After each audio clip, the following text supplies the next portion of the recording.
Hi guys! So for those of you who are joining me for the first time, my name is Sunny and I am a professional ballroom dancer. That means I've performed for many years, competed for many years, taught full-time for many years. I've also owned the largest ballroom dance studio in the United States for 15 years. I was contacted for the first season of Dancing with the Stars by casting directors for possibly being on that show. I've been to that live broadcast maybe 6 times. I have been in the print ads for the Learning Channel's reality show, Ballroom Boot Camp. So I was in national magazines, bus station ads, and I've had a live TV broadcast from my own ballroom. They filmed for the very first season of So You Think You Can Dance, a number of host debut parties on that first episode across the country. And I was one of those featured ballrooms. So I have more of an inside perspective than most people on what's going on in reality TV when it relates to the ballroom dance culture. So I'm here today to share kind of an inside peek at what I see going on in these episodes, and I will reveal for you what is real and what's very likely fake for the program, because obviously reality TV is never totally reality TV. It's scripted reality TV to make it more emotionally compelling. So let's get started breaking into episode 3. So first out of the chute, we see Leone. Now she is the very beautiful gal, looks to be, to me, like she's possibly of Malaysian descent with an Australian accent. She dances with her professional partner, Quickstep. And we learned in the last episode, decided to do the American Star Ball in lieu of the New Orleans Dance Sport Championships with the other ladies. So it looks like she's going to compete at this comp alone because it's, as she said, smaller, less competition. And the other ladies will all compete against each other at the New Orleans Dance Sport Championships. So last week and this week, they inferred that these two events happened simultaneously. So they're jumping back and forth between these two comps and preparing for these two comps. And the reality is the American Star Ball, where Leone competes, isn't until May of every year. And the New Orleans comp is in April of every year. So when you have a sanctioned competition with the National Dance Council of America, aka NDCA, they sort of buy the rights to run this competition, and it's on a specific set of dates every weekend. So for example, my comp runs the first weekend in May of every year. I kind of own that weekend. Secondly, the NDCA, to prevent competitions from competing with each other for participants and then thereby reducing the number of people that show up, they limit one comp per coast per weekend. So you would never see 2 comps on the East Coast on the same weekend like they appear to be portraying in this program. So for starters, that is fake. Okay. We also don't get to see the results in this episode like I was hoping for. But they did show a brief snapshot of Leone competing next in hopefully what is the next episode. And I was pretty surprised. I saw her looking really strong, like a experienced, skilled dancer in her private lessons. And she invested in pretty expensive high-level lessons with Karina Smirnov, which tells me she's investing a lot of time and money into her dancing, which usually gives you great results. And the little snippet I saw of her dancing, she looked very stilted and uncomfortable and flexible. But we also learned in this episode that apparently she's pretty new to dancing. And they inferred that this might be her very first competition. And this is true. If it's your first competition, you're definitely not going to dance your best. As a matter of fact, my very first comp, I was so frightened walking onto that floor. I was shaking, like I was sure the whole room could see. I was shaking, shaking, shaking. I was so terrified. Of course, the best fix for this, the best cure is just exposure therapy. So if Leone comes out of the chute this season a little bit weak, I'm sure that'll get better each competition, as there's just a little bit of a hurdle to come over and getting used to trying to dance your best when you have people looking at you. That can be a little overwhelming at first. So that part is real. Next up,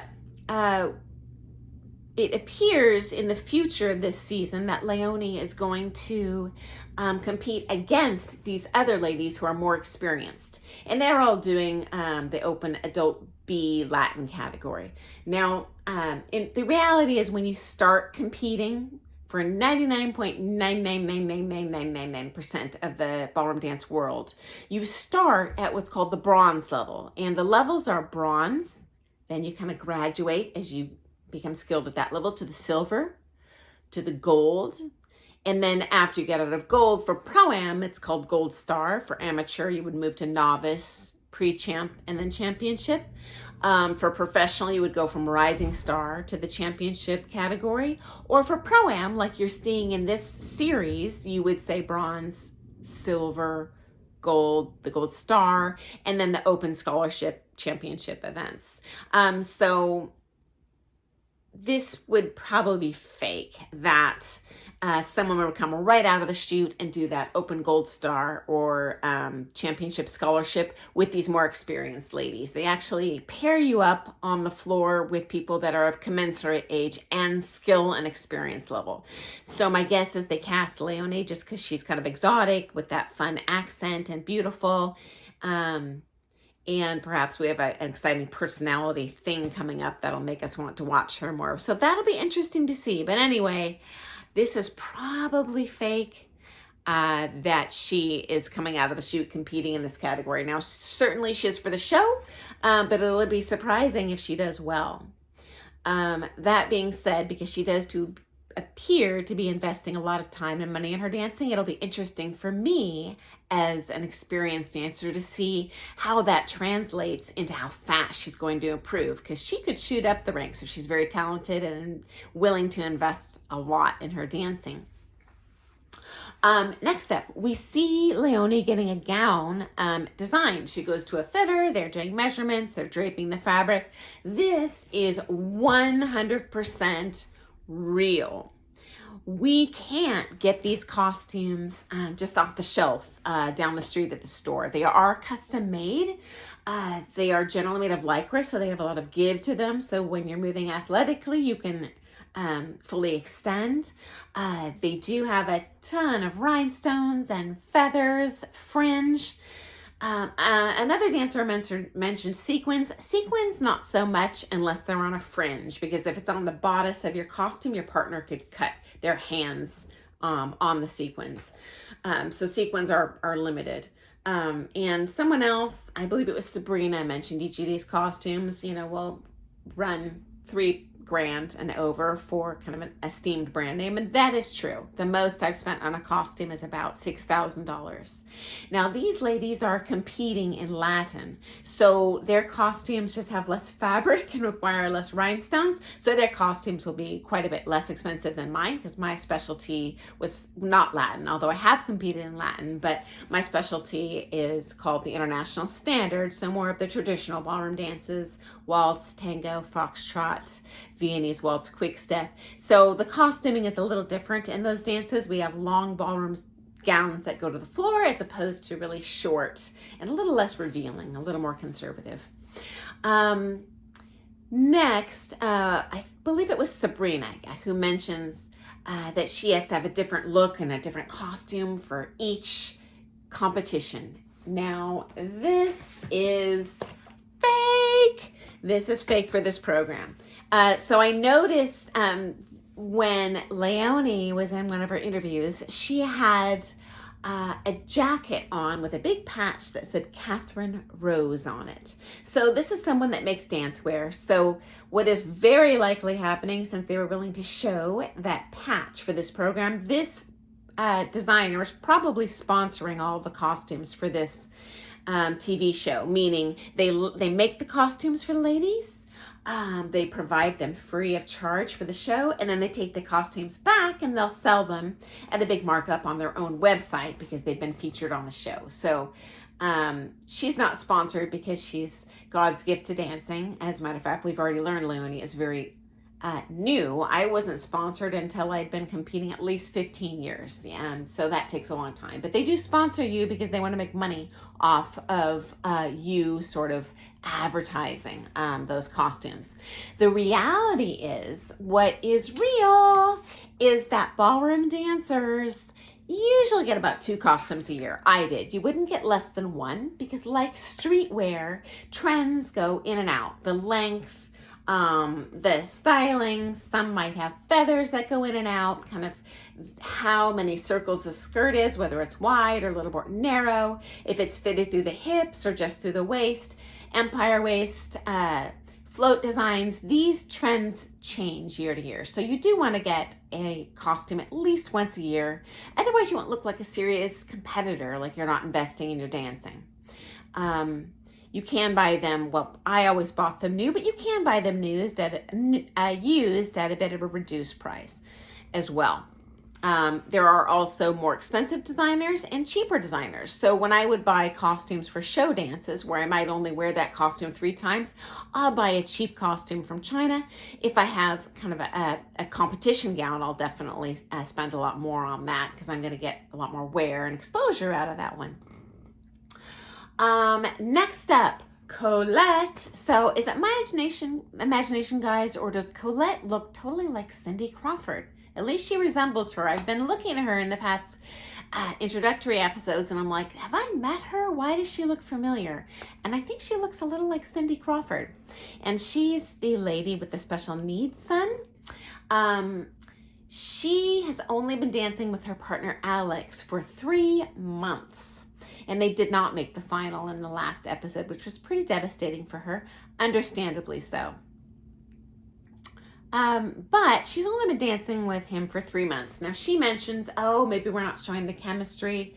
Now chemistry infers a romantic relationship and interaction. And as I shared with you in my last video, you know, do affairs happen between pros and teachers? Yes, all the time. But that's actually not what she's talking about. What more likely she's referring to is it takes a while to learn new routines.